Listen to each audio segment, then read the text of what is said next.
You are watching TV46 News Kannada.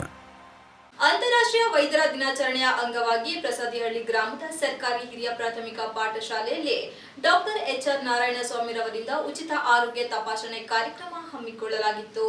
ತಾಲೂಕಿನ ಸನ್ಯಾಸಿಹಳ್ಳಿ ಗ್ರಾಮ ಪಂಚಾಯಿತಿ ವ್ಯಾಪ್ತಿಯ ಪ್ರಸಾದಿಹಳ್ಳಿ ಗ್ರಾಮದ ಸದಸ್ಯರಾದ ಪಾರ್ವತಿ ಮಂಜುನಾಥ್ ರವರ ನೇತೃತ್ವದಲ್ಲಿ 100ಕ್ಕೂ ಅಧಿಕ ಮಹಿಳೆಯರು ಹಾಗೂ ಪುರುಷರಿಗೆ ಸೇರಿದಂತೆ ಉಚಿತ ಆರೋಗ್ಯ ತಪಾಸಣೆ ಮಾಡಲಾಯಿತು.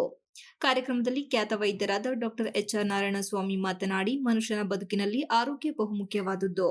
ಇತ್ತೀಚಿನ ದಿನಗಳಲ್ಲಿ ದಿನಾಚರಣೆಗಳು ಕೇವಲ ಆಡಂಬರದ ಮೂಲಕ ಸಂಭ್ರಮಿಸಿಕೊಳ್ಳುವ ಪ್ರವೃತ್ತಿಯಾಗಿದೆ. ಆದರೆ ವೈದ್ಯರ ದಿನಾಚರಣೆ ಕೇವಲ ವೈಯಕ್ತಿಕ ಕಾರ್ಯಕ್ರಮವಾಗಿದೆ. ಪ್ರತಿ ಹಳ್ಳಿ ನಗರಗಳಲ್ಲಿ ಇರುವಂತಹ ಬಡವರು ಶ್ರೀಮಂತರೆನ್ನದೇ ಸಾರ್ವಜನಿಕವಾಗಿ ಉಚಿತ ತಪಾಸಣೆ ಮಾಡುವ ಮೂಲಕ ಆರೋಗ್ಯದ ಬಗ್ಗೆ ಅರಿವು ಮೂಡಿಸುವ ನಿಟ್ಟಿನಲ್ಲಿ ದಿನಾಚರಣೆಯನ್ನು ಈ ಗ್ರಾಮದಲ್ಲಿ ಆಚರಿಸುತ್ತಿರುವುದು ನನಗೆ ಸಂತೋಷ ತಂದಿದೆ. ಆರೋಗ್ಯದ ಬಗ್ಗೆ ತಾತ್ಸಾರ ಮಾಡದೆ ಉತ್ತಮ ಆರೋಗ್ಯದ ಕಡೆಗೆ ಗಮನ ಹರಿಸಬೇಕು. ಸಾರ್ವಜನಿಕರು ವೈದ್ಯರಿಗೆ ಸಹಕರಿಸಬೇಕು, ದೇವರಂತೆ ಕಾಣಬೇಕು ಎಂದರು. ಸಾಮಾನ್ಯವಾಗಿ ಹಳ್ಳಿಯಲ್ಲಿ ವಾಸ ಮಾಡುವ ಜನರು ಆರೋಗ್ಯದ ಬಗ್ಗೆ ಹೆಚ್ಚಾಗಿ ಗಮನ ಹರಿಸಬೇಕಾಗಿದೆ. ರೋಗದ ಲಕ್ಷಣಗಳು ಚಿಕ್ಕದಾಗಿ ಕಂಡು ಬಂದರೆ ಕೂಡಲೇ ವೈದ್ಯರನ್ನ ಭೇಟಿ ಮಾಡಿ ಚಿಕಿತ್ಸೆ ಪಡೆದುಕೊಳ್ಳಬೇಕು ಎಂದರು. ಇದೇ ಸಂದರ್ಭದಲ್ಲಿ ಗ್ರಾಮಸ್ಥರು ಡಾಕ್ಟರ್ ಎಚ್.ಆರ್. ನಾರಾಯಣಸ್ವಾಮಿ ಅವರಿಗೆ ಸನ್ಮಾನಿಸಲಾಯಿತು. ಶುಗರ್ ಕಾಯಿಲೆ ದುಪ್ಪಟ್ಟಾಗಿದೆ.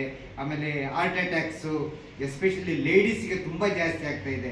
18ರಿಂದ 40 ವರ್ಷದ ಲೇಡೀಸ್ ಏನೇನೆ ಹಾರ್ಟ್ ಅಟ್ಯಾಕ್ ಆಗಿ ಸಾಯ್ತಾ ಇದ್ದಾರೆ. ಅದರಿಂದ ಅವರೂ ಸಹ ಕೊಲೆಸ್ಟ್ರಾಲ್ ಇರ್ಬೋದು, ಆಮೇಲೆ ಶುಗರ್ ಇರ್ಬೋದು, BP ಅವನ್ನೆಲ್ಲ ಚೆಕ್ ಮಾಡಿಸ್ಕೊಂಡು ಅವರ ಆರೋಗ್ಯ ಕಾಪಾಡಿಕೊಳ್ಳಿ ಅಂತ ಈ ಸಂದರ್ಭದಲ್ಲಿ ಡಾಕ್ಟರ್ಸ್ ಡೇ ಸಂದರ್ಭದಲ್ಲಿ ಎಲ್ರಿಗೂ ಸಹ ಒಳ್ಳೆ ಆರೋಗ್ಯ ಭಾಗ್ಯ ಸಿಗಲಿ. ಎಲ್ಲರೂ ಸಹ ಎಕ್ಸಸೈಸ್ ಮಾಡಿ, ನೀರು ಜಾಸ್ತಿ ಕುಡೀರಿ, ಜಾಸ್ತಿ ಪ್ರೋಟೀನ್ಸ್ ತಿನ್ನಿ, ಕೊಬ್ಬು ಕಡಿಮೆ ಮಾಡಿ, ಟೈಮ್ ಊಟ ಮಾಡಿ, ಆಮೇಲೆ ಟೈಮ್ ನಿದ್ದೆ ಮಾಡಿ. ಇದೆಲ್ಲ ಕಾರಣ. ಜಾಸ್ತಿ ಮೊಬೈಲ್ಗಳು ಮಕ್ಕಳಿಗೆ ಕೊಡೋಕೆ ಹೋಗಬೇಡಿ.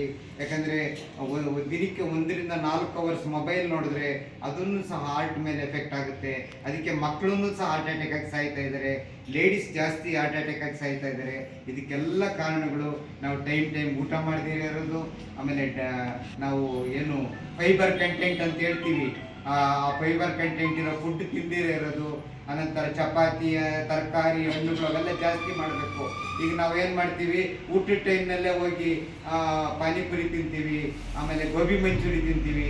ಇದೇ ಸಂದರ್ಭದಲ್ಲಿ ಶಿವನ್ ಪಾಲಿಕ್ಲಿನಿಕ್ನ ಸತೀಶ್, ಶಾಲಾ ಶಿಕ್ಷಕರಾದ ಸಿದ್ದರಾಮೇಗೌಡ, ಶಿಕ್ಷಕಿ ತೇಜಮ್ಮಣಿ, ಗ್ರಾಮ ಪಂಚಾಯಿತಿ ಸದಸ್ಯೆ ಪಾರ್ವತಿ ಪರಮೇಶ್, ಸಿಬ್ಬಂದಿಗಳಾದ ರಾಜಮಣಿ, ಅರ್ಪಿತಾ ಮತ್ತಿತರರು ಇದ್ದರು.